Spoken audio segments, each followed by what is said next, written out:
My boss fired me in front of everyone. Then I bought his dream home. Before we begin the story, make sure to subscribe to our channel and never miss more incredible stories every day. The conference room was packed. Quarterly review days always were, but I wasn't worried. My numbers had been solid. I'd put in more hours than anyone, and I'd just landed a new client that could easily cover my entire salary for the year. That's why I didn't see it coming. Before we move on, my boss, Richard Kane, said, standing at the head of the table in his tailored suit, "There's an issue we need to address." His eyes locked on me. "Daniel," he began, "your performance has been disappointing." I froze, my coffee halfway to my lips. "Excuse me." He smirked. "Let's be honest here. You're dead weight. I can't keep justifying your salary while others are picking up your slack." The room went silent. I could feel every pair of eyes burning into me. "That's not true," I said, trying to keep my voice steady. Don't argue," he snapped, cutting me off. "You're fired. Effective immediately." I heard someone gasp. Another stifled a laugh. HR Samanda was already sliding a box toward me like this had been rehearsed. My face burned as I stood, shoving my laptop into the box with shaking hands. I caught a few pitying glances, but most people looked away. "Let this be a lesson," Richard added, like a final twist of the knife. "Mediocrity has no place here." I walked out without another word, my ears ringing, my chest hollow. Outside, the cold air hit me, and I realized I was shaking, with humiliation, rage, and something else. A stubborn spark that refused to die. 6 months later, I stood in a driveway staring up at the sprawling, glass-fronted mansion Richard had bragged about for years. Only now, it wasn't his anymore. It was mine. And if you're wondering how I went from standing in a conference room, humiliated, to holding the keys to his dream home, well, that's a story worth telling. The first week after Richard fired me was a blur of rejection emails and sleepless nights. Every time I refreshed my inbox, I hoped for an interview invite, but all I saw were polite variations of "we've decided to move forward with other candidates." Word travels fast in my industry, and Richard made sure to poison the well. A former coworker, Jenna, finally told me the truth over coffee. "He's saying you lost a major client. That you mishandled confidential files," she whispered, eyes darting around like we were discussing state secrets. "That's a lie," I said flatly. "I know, but he's convincing when he wants to be." I burned through my savings in 2 months. Rent was overdue, my car payment bounced, and I started selling my belongings just to buy groceries. My laptop went next, then my guitar. It felt like my life was shrinking, one possession at a time. I hit rock bottom the day I saw Richard on the news. He was at a ribbon-cutting ceremony for a luxury property development, smiling like a man who owned the world. And maybe he did. Standing next to him was a realtor I recognized from office gossip, supposedly the best in the city, the kind who only handled multi-million-dollar listings. That night, I sat in the dark of my nearly empty apartment and thought about every smirk, every humiliating comment Richard had made over the years. I thought about the time he took credit for my project in front of the CEO, the bonuses he forgot to pay, the employees he'd crushed just because he could. And somewhere in that fog of anger, the spark from the conference room flared into something else. I didn't just want a new job. I wanted payback. The kind that would hit him where it hurt most. The kind that would make him watch me take something he loved.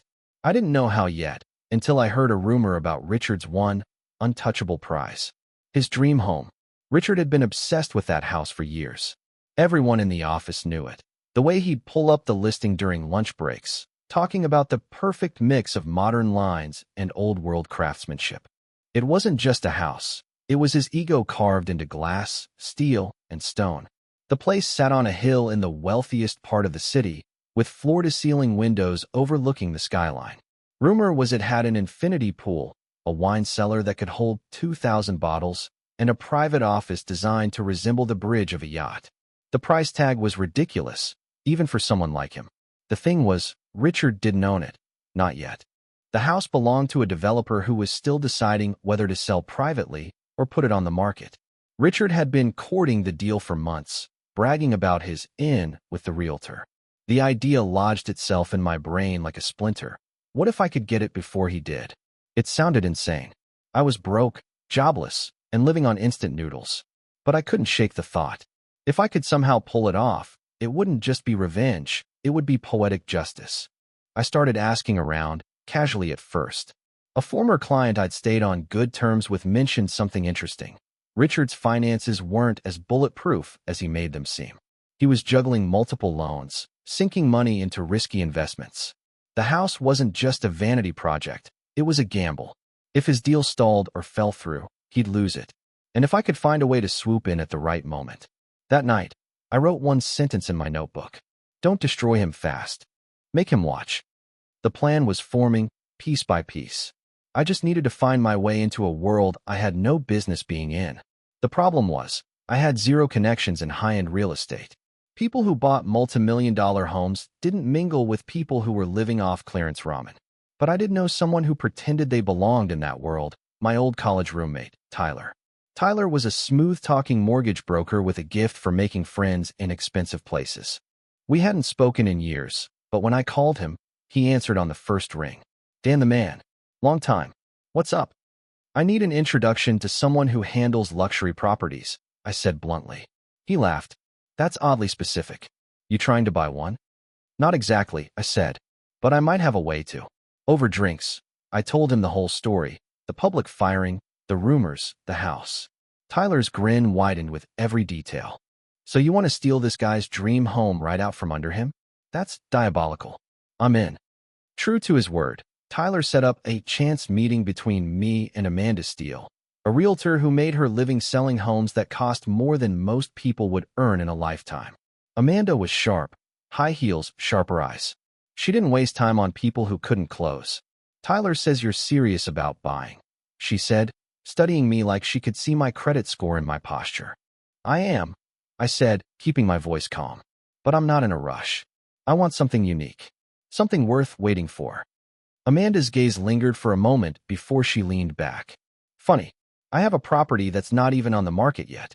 The owner's deciding whether to sell quietly. I knew before she said it. The Hilltop House, Richard's obsession, and for the first time since I'd been humiliated in that conference room, I felt like I wasn't playing defense anymore. I was holding the first real card in the game. Amanda didn't name the property right away, but I could tell she was testing me. She described it like it was a work of art. The panoramic views, the imported Italian marble, the handcrafted ironwork on the staircase. Every word confirmed what I already knew. This was the house. I have other interested parties, she said, her red nails tapping against her wine glass. I'm sure you do, I replied, keeping my tone casual. But I'm not here to waste your time. I just want to be ready when the owner makes a decision. Her eyes narrowed slightly. You understand, we need proof of funds before we move forward. There it was, the part where most people in my position would choke. But I didn't blink. I'll have it. What I didn't say was that I had no idea how I'd have it. My bank account couldn't cover a week's worth of groceries, let alone the down payment on a house worth millions. But this wasn't the moment to show weakness. This was about buying time. When I left the meeting, Tyler was grinning like a kid who'd just watched a magic trick. You pulled that off better than I expected, he said. I just need her to think I'm a player, I replied. Long enough to figure out how to actually become one. The first step was finding out exactly where Richard stood with the deal. Tyler, being Tyler, already had a contact in the developer's office, a junior assistant who owed him a favor. By the next afternoon, we had our answer. Richard hadn't secured financing yet. Worse for him, the owner was getting impatient. If I could somehow beat him to the punch, the house would be mine before he even knew I was in the running. The only problem? I'd need more money than I'd ever seen in my life. And the only way to get it meant digging into the very thing Richard thought he'd buried forever. I knew Richard's ego was his biggest weakness. He loved power, control, and the image of being untouchable. But men like that always leave cracks, and I was going to find his. The first place I looked was the company I'd been tossed out of. Not through official channels, of course. HR would have laughed in my face. Instead, I reached out to Jenna again, the only person still willing to talk to me. You didn't hear this from me, she said in a hushed voice over the phone. But Richard's been making side deals through vendors. Inflated invoices, kickbacks, that kind of thing. Everyone suspects, but no one has proof. I asked her for names, dates, anything. She hesitated, then agreed to dig quietly. A few days later, an envelope showed up at my motel, no return address. Inside were photocopies of invoices, wire transfers, and emails that made my jaw tighten. Richard had been funneling money through shell companies for years, and one of them, RK Holdings, had just taken a massive hit from a failed investment. His liquidity was drying up fast. If that continued, securing the loan for the house would be impossible. Tyler's eyes lit up when I showed him the papers. This is leverage. You could take this to the press, to the board. No, I said. Not yet. If I blow this up now, he'll know it's me. And he'll find a way to protect himself. What's the plan then? I leaned back in my chair. We wait for the perfect moment. Let him think he's winning. Right until I take the house out from under him. Tyler grinned. You're playing a dangerous game, Dan. Yeah, I said, staring at the stack of stolen documents. But it's one I plan on winning. The next step wasn't just about money anymore. It was about making Richard's own sins fund my revenge. And I knew exactly where to start. The shell companies were like a spider web, messy, tangled, and almost impossible to follow unless you knew exactly where to look. I spent nights at the motel desk, laptop open, using every free public records database I could find. Piece by piece, I traced the threads. That's when I found it, Brightwell Consulting. On paper, it was a generic business services firm. In reality, it was just a mailbox in a rundown strip mall, and it had over $400,000 sitting in its account. Richard had been sloppy. The company was in his name, but the account had a secondary signatory, his operations manager, a man I knew didn't actually exist. Just a fake identity he used for moving cash around. And if there was no real operations manager, that meant the account was ripe for the taking. If I could convince the bank I was him. That's where Tyler came in. He had a contact in a private banking firm who owed him a favor and didn't mind bending a few rules if the payout was worth it. We arranged a meeting, and Tyler did the talking. I just sat there, wearing a suit I'd borrowed, nodding when needed. Within a week, I had what I needed. Enough capital to get a mortgage pre-approved for the dream home. Not the whole price, but enough to make Amanda, the realtor, take me seriously as a buyer. I didn't touch the rest of the money. That was my emergency ammo, something I could use to hurt Richard later if I needed to. The real victory came when Amanda called. Funny thing, she said. The other interested party for the house. He's hit a snag with financing. If you can move quickly, I think we can make something happen. I didn't need her to say his name. I already knew. Richard's perfect deal was starting to crumble, and I was about to make sure it collapsed completely. Amanda invited me to tour the house privately. No open house, no other buyers, just me, her, and the keys to Richard's obsession. Driving up the hill, I could already picture the look on his face if he saw me there. The glass facade caught the morning sun, gleaming like it was daring me to step inside. The place was even more ridiculous than I'd imagined. Heated marble floors, a kitchen with appliances that probably cost more than my old car, a pool that seemed to spill straight into the skyline. Every room screamed power, prestige, status. This is it, Amanda said, her heels clicking on the polished floor. The owner wants a quick, clean sale. He's not sentimental. He just wants it off his hands before the end of the quarter.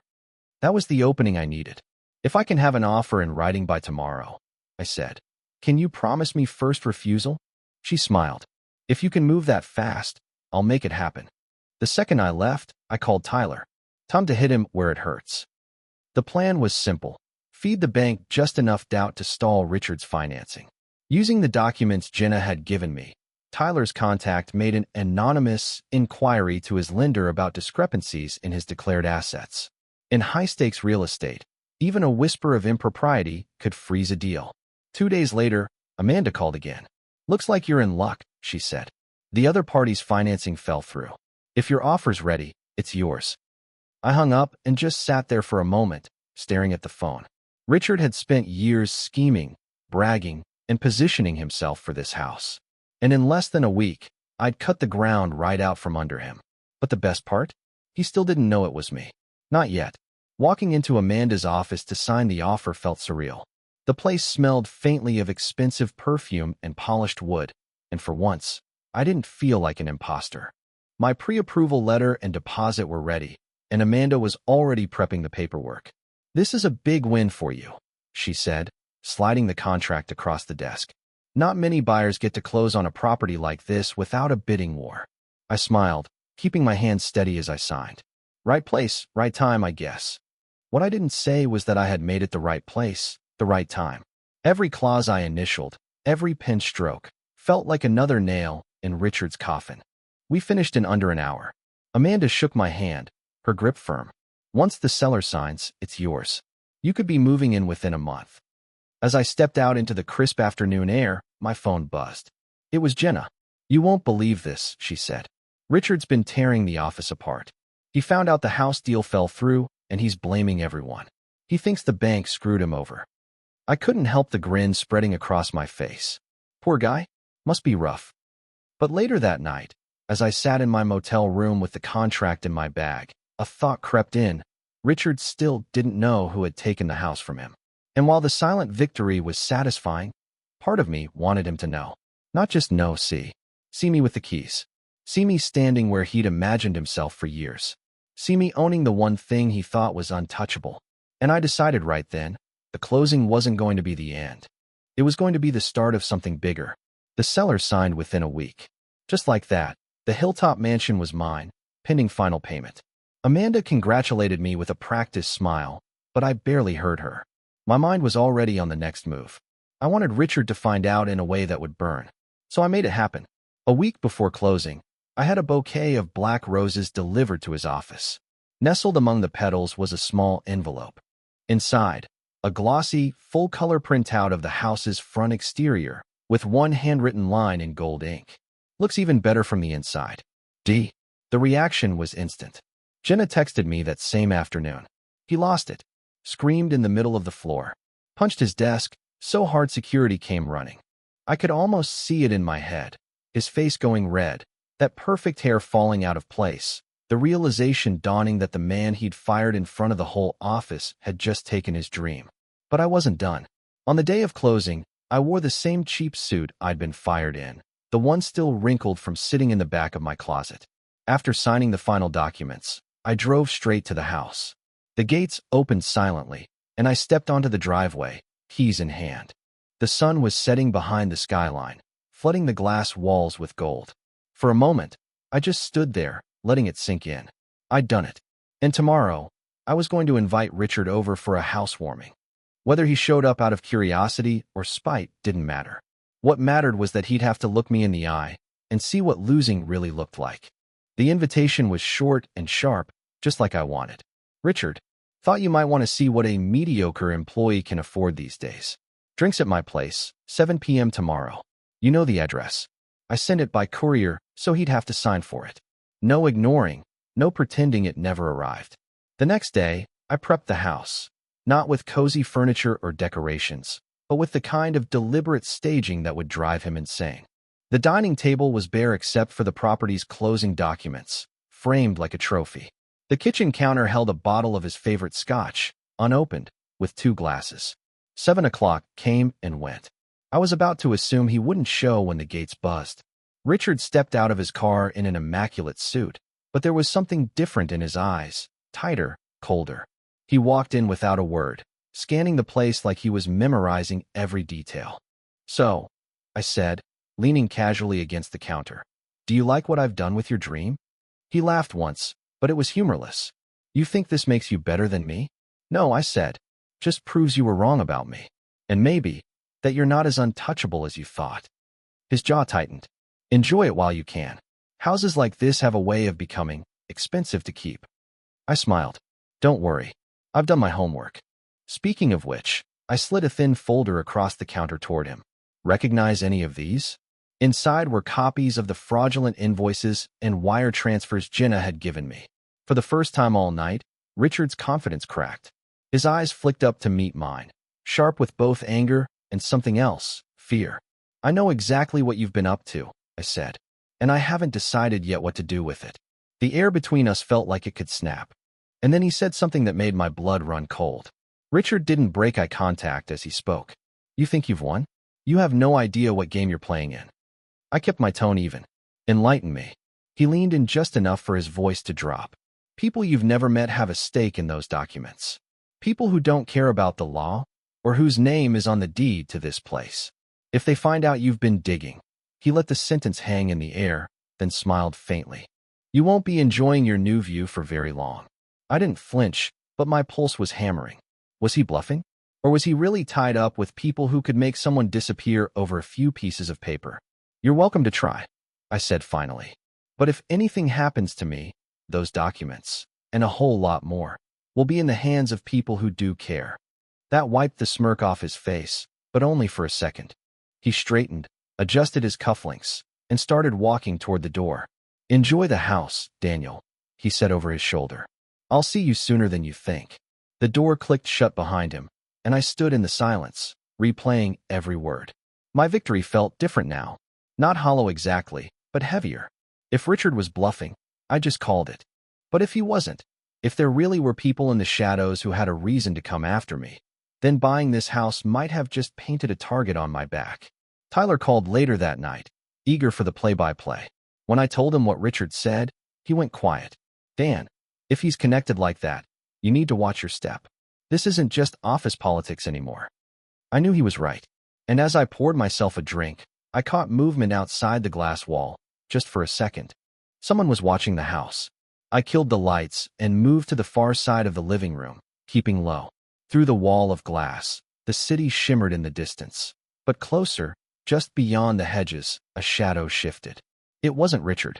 This figure was slimmer, dressed in dark clothing, standing perfectly still like they'd been there a while. I grabbed my phone and snapped a quick photo through the window, zooming in on the grainy silhouette. Before I could do more, the shadow turned and slipped into the trees, gone in seconds. Tyler was at the house 20 minutes later. He studied the photo and shook his head. Too blurry to ID, but definitely not random. That was a stakeout. Which means Richard's not bluffing, I said. We agreed not to call the cops, not yet. I couldn't prove anything without inviting the wrong kind of attention. Instead, we decided to use it. If someone was watching me, maybe I could feed them something dangerous. The next morning, I made a point of meeting with Amanda, the realtor, at a cafe right in the middle of the business district. I spoke just loud enough for people at nearby tables to overhear. Yeah, I've got more than enough to bury him. And if the right people get it, he's done. Tyler and I left separately, both of us scanning for tails. I didn't see anyone, but I didn't need to. The trap was baited. That night, I found a plain white envelope slipped under my front door. No name, no return address, just a single sheet of paper inside. You're in over your head. Leave town. No signature. No threat. Just a command. And I knew, if I backed down now, the house wouldn't be the only thing I'd lose. I read that note a dozen times, each pass making me more certain. Whoever sent it wasn't just trying to scare me. They were confident I'd fold. That was their mistake. Tyler wanted me to lie low, but I had another idea. If they think I'm backing off, they'll relax. And when they do, I'll find out exactly who's pulling Richard's strings. The plan was risky. I called Amanda the next morning, voice just shaky enough to sound believable. Something's come up, I told her. I might need to sell the house, fast, discreetly. Amanda hesitated. You just bought it. I know, I said, but I've had unexpected pressure. I think Richard's behind it. If Amanda was even half as connected as I suspected, word would get back to him, and to whoever was watching me. Sure enough, that night, the shadow was back outside the hedges. This time, I left the curtains wide open and sat at the dining table with a manila folder in plain sight, occasionally flipping through the incriminating documents Jenna had given me. I made a show of locking them in my office safe before heading upstairs and killing the lights. What they didn't know was that the folder in the safe was a decoy, filled with blank pages. At 2:13 a.m., I woke to the faint sound of glass breaking. My heart thudded, but I stayed still, phone in hand, the security cameras feeding straight to my screen. A figure crept through the living room, moving toward the office. 10 seconds later, they were at the safe. When the safe clicked open and they saw the blank pages, they froze. That's when I hit the floodlights and stepped into the doorway. Looking for something? I said. The intruder spun toward me, and I finally saw their face. It wasn't Richard. The man in my office wasn't someone I recognized from the company, the real estate world, or even Richard's usual circle. Mid-40s, lean build, dark eyes that scanned every exit in the room before landing on me. You've got 5 seconds to explain why you're in my house, I said, my voice steady even though my pulse was going wild. He smirked. If I explain, you won't sleep tonight. Try me. He glanced at the cameras, then at the folder in his hand. Richard's small time. He owes people money, dangerous people, the kind who don't care about his little corporate games. That house. He promised it to someone else as collateral. It took a second to sink in. You're saying this place was never just a dream home for him? He shook his head. No, it was leverage. You just took it out from under a debt that's still very much alive. I didn't lower the taser I'd grabbed from the drawer. So what now? The man stepped closer, unafraid. Now you've got two options. Walk away and sell to the people who were promised this house, or keep it and deal with what comes next. Before I could respond, he slipped past me, moving with a calm that told me he'd already decided how this conversation ended. Who are you? I called after him. At the door, he paused. Let's just say, I'm the guy they send to give people a chance to leave quietly. Next time, it won't be me. The door shut behind him, and I stood there in the silence, the city lights flickering through the glass walls. I'd taken the house from Richard. I'd humiliated him. I'd won. But now, I realized I'd stepped into a game where Richard wasn't the final boss, and the real player had just introduced himself.